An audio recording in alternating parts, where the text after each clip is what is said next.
Welcome to my video. ಇವತ್ತಿನ recipe ನುಗ್ಗೆ ಸೊಪ್ಪಿನ ಸಾಂಬಾರು. ನಾನು ಹೇಗೆ ಮಾಡ್ತೀನಿ ಆ ರೀತಿ ಹೇಳ್ತೀನಿ. ಇದು ತುಂಬ ದೇಹಕ್ಕೆ ಒಳ್ಳೆಯದು. ನುಗ್ಗೆ ಸೊಪ್ಪನ್ನ ಯಾವತ್ತೇ ಬಿಡಿಸ್ಬೇಕಾದ್ರೆ, ಮರದಿಂದ ತೆಗಿಬೇಕಾದ್ರೆ ನೆಲಕ್ಕೆ ಟಚ್ ಮಾಡಬಾರ್ದು. ಎಲೆ ಬಿಡಿಸ್ಬೇಕಾದ್ರೂ ಅಷ್ಟೇ, ಗಿಡದಿಂದ ತೆಗಿಬೇಕಾದ್ರೂ ಅಷ್ಟೇ ನೆಲಕ್ಕೆ ಟಚ್ ಮಾಡಿದರೆ ಕಹಿ ಅಂಶ ಆಗುತ್ತೆ. ಅದಕ್ಕೋಸ್ಕರ ಇದನ್ನು ಕಡ್ಡಿ ಒಂದು ಸ್ವಲ್ಪನೇ ಇರಬಾರ್ದು, ಬರೀ ಎಲೆ ಅಷ್ಟೇ ಬಿಡಿಸ್ಬೇಕು. ಮತ್ತು ಹುರುಳಿಕಾಳು, ನಾನು ಅದ್ರ ಜೊತೆಗೆ ಹುರುಳಿಕಾಳು ಹಾಕ್ತಾಯಿದ್ದೀನಿ. ಇದನ್ನು ಮೊಳಕೆ ಬರಿಸಿ ಕಟ್ಟೆ ಆದರೂ ಹಾಕ್ಬೋದು, ಇಲ್ಲ ಈಗೇನೂ ಹಾಕ್ಬೋದು. ಇದನ್ನು 2-3 ಸಲ ನೀಟಾಗಿ ವಾಶ್ ಮಾಡಿ, ನಾನು ಒಂದು ಕುಕ್ಕರಲ್ಲಿ 2 ಲೀಟ್ರು ನೀರನ್ನ ಬಿಸಿ ಆಗೋಕ್ಕೆ ಅಂತ ಇಟ್ಟಿದ್ದೆ. ಹುರುಳಿಕಾಳು, ನುಗ್ಗೆ ಸೊಪ್ಪು, ಟೊಮೊಟೊ ಇಷ್ಟನ್ನು ನಾವು ಹಾಕಿ, ಸ್ವಲ್ಪ ಎಣ್ಣೆ ಹಾಕಿ, ಅದಕ್ಕೆ ರುಚಿಗೆ ತಕ್ಕಷ್ಟು ಉಪ್ಪು ಹಾಕಿ, ಕ್ಯಾಪ್ ಹಾಕ್ಬಿಟ್ಟು ನೀವು 3-4 ವಿಷಲ್ ಅದು ಬರಬೇಕು. ಬೇಗ ಬೇಯಲ್ಲ, ಅದು 3-4 ವಿಷಲ್ ಬರಬೇಕು. ಹಾಗಾಗಿ ನುಗ್ಗೆ ಸೊಪ್ಪು ದೇಹಕ್ಕೆ ತುಂಬ ಒಳ್ಳೆಯದು.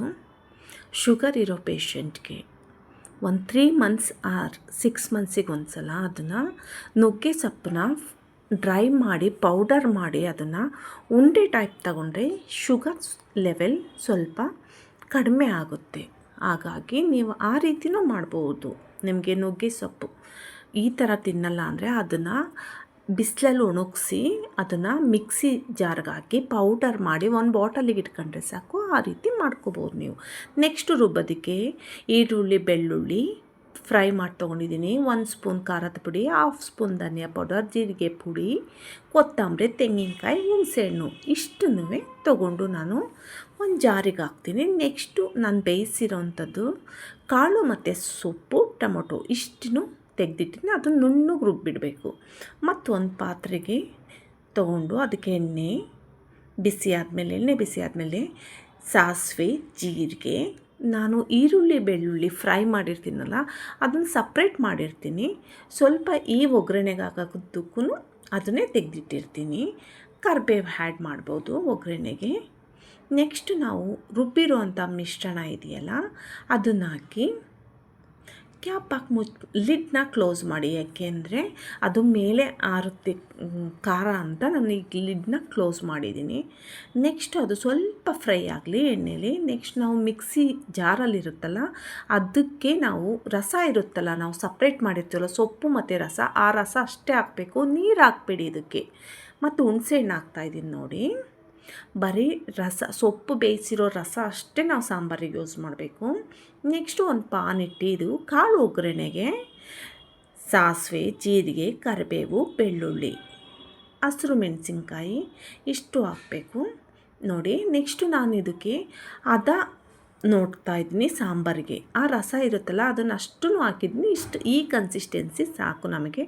ನೀರು ಹಾಕಬಾರ್ದು ಈ ಸಾಂಬಾರಿಗೆ. ನಾವು ಬೇಯಿಸಿರೋದು ರಸ ಮತ್ತು ಸೊಪ್ಪು ಸಪ್ರೇಟ್ ಮಾಡಿರ್ತೀವಲ್ಲ ಆ ರಸ ಅಷ್ಟೇ ಹಾಕಬೇಕು. ನಾನು ಇದನ್ನು ಪದೇ ಹೇಳ್ತಾ ಇದ್ದೀನಿ.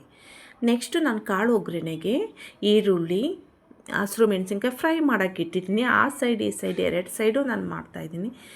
ಸಾಂಬಾರ್ದು ಮುಗೀತು ನೋಡಿ. ಇಷ್ಟೇ ಸಾಂಬಾರ್ದು. ಅದನ್ನು ಆಫ್ ಮಾಡಿ ಇಟ್ಬಿಡಿ. ಹಸಿ ತೆಂಗಿನ ತುರಿ ಹಾಕಿ ಸೊಪ್ಪು ಕಾಳು ಹಾಕಿ ಮಿಕ್ಸ್ ಮಾಡಿಬಿಡಿ ನೋಡಿ. ಇವಾಗ ಆಯಿತು, ಸೊಪ್ಪು ಒಗ್ಗರಣೆನೂ ಆಯಿತು. ಇದು ತುಂಬ ಚೆನ್ನಾಗಿರುತ್ತೆ. Good for health. 1 ಇಯರ್ಗೆ 3 to 4 ಟೈಮ್ಸ್ ಮಾಡಬೇಕು. ನಮ್ಮದು ಊಟದ ಮೆನು ಇದು. ಮುದ್ದೆ, ಅನ್ನ, ಸಾಂಬಾರು, 1 ಗ್ಲಾಸ್ ಮಜ್ಜಿಗೆ. ಸೊಪ್ಪು ಸಾಂಬಾರು ಜೊತೆ ನನಗೆ ಸ್ವಲ್ಪ ಮ್ಯಾಂಗೋ ಹಣ್ಣಿರುತ್ತಲ್ಲ ಅದು ತಿನ್ನೋದು ನನಗೆ ತುಂಬ ಇಷ್ಟ. ನಮ್ಮ ಸೈಡ್ ತಿಂತೀವಿ ನಾವು, ಹಾಸನ ಸೈಡಲ್ಲಿ. ಬಟ್ ಒಬ್ಬೊಬ್ಬರು ಈ ಸೈಡ್ ತಿನ್ನಲ್ಲ. Thank you for watching.